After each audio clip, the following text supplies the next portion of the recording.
Hello everyone and welcome to Old Timey Comics, where we head back into the past of superhero comics to check out all the good, the bad, and the absolutely ridiculous.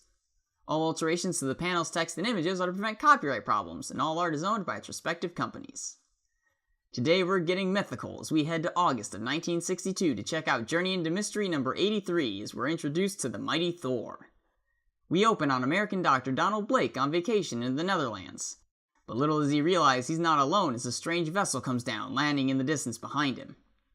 Out of the ship step the stone men of Saturn, preparing to invade the planet. Apparently, the increased oxygen of the Earth's atmosphere also increases their strength. The oxygen? Really? I can understand the lower gravity, like astronauts on the moon, but sheesh. I mean, should I give him a break on that, since the first moon landing wasn't for another 7 years? Nah. The Saturnians are polite enough to stand around in the forest reminding each other of their people's abilities for the reader's benefit. They uproot some trees to show how strong they are, jump off some cliffs to prove they're made of rock, and vaporize some trees with their ray guns. However, on that last one, the aliens are spotted by an elderly fisherman because if you wander around firing guns anywhere near a community, someone's bound to notice. The fisherman attempts to warn the people in the nearby village, but of course none of them take him seriously. Everyone, that is, except for Dr. Donald Blake. Apparently, the fisherman doesn't sound crazy, and that's good enough for him, so Dr. Blake decides it's a great idea to go off and investigate on his own. Sure enough, he finds the stone men he missed earlier, who are reminding each other to kill anyone they come across. As he tries to leave, he accidentally steps on a twig, alerting the invaders to his presence. What, does the higher oxygen content also give them crazy good hearing? Got a bunch of stone supermen on our hands here. The Saturnians give chase to the good doctor, who falls off a cliff, discovering a cave to hide in. His exit is blocked, however, by a giant boulder at the exit. Luckily, though, it's a fancy ancient cave with a hidden passageway. What are the odds? On the other side, Dr. Blake finds an old knotted walking stick he figures he can use as a lever on the boulder.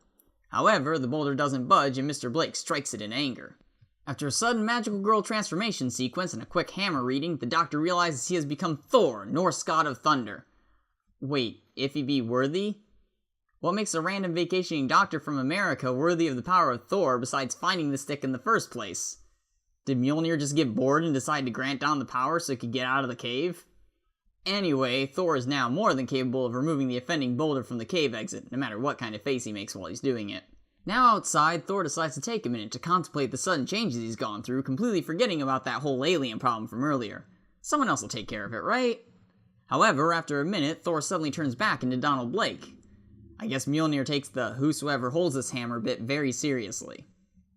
Upon touching the hammer again, we're back to Thor, as Dr. Blake suddenly becomes an expert in all things Thor, demonstrating how the hammer always comes back when thrown and that it's indestructible. He can also control the weather by tapping the hammer on the ground. Twice to summon storms, thrice to stop them, but if he only does it once, he turns back to his weaker alter ego. Hope he never does that on accident or anything. We skip back to the aliens, whose ship is about to combat the country's air force. They use their advanced hologram projectors to create an image of a giant fire-breathing dragon. Upon seeing it, all the pilots eject from their aircraft instead of trying to fight it for some reason. Wait, do they have dragons on Saturn? Otherwise, how would they even know what they look like to make an image in the first place? Missile defenses do go off, but are blocked by the ship's atomic shielding. So if they have an impenetrable shield, why did they even need the dragon hologram? At that moment, Thor remembers the whole alien situation and spins his hammer, hanging onto it as he throws it to chase after them. He lands as the aliens disembark and begins the beatdown. The aliens rally by capturing Thor in a metal cage. That doesn't work. They decide he isn't worth the effort and are just going to shoot him and be done with it. But that doesn't work either. So they bring out a giant metal robot to go toe-to-toe with Thor. And that doesn't go any better than the other two plans. Having apparently exhausted all their options, the stone men from Saturn retreat, unable to overpower one guy with a hammer. As the military arrives, Thor changes back into Donald Blake, as he doesn't want to become a figure of national interest. Yeah, that'll last long if he keeps stopping alien invasions and other threats on a consistent basis. We close out as Dr. Donald Blake walks off into the distance to return to his vacation. Thank you so much for watching. If you enjoyed the episode, please like and subscribe to show your support. Have a character or story you'd like to see covered in an episode? Let me know in the comments. If you want to check out any stories for yourself, you can either purchase them digitally or through Marvel Unlimited. And stay tuned for the next episode of Old Timey Comics.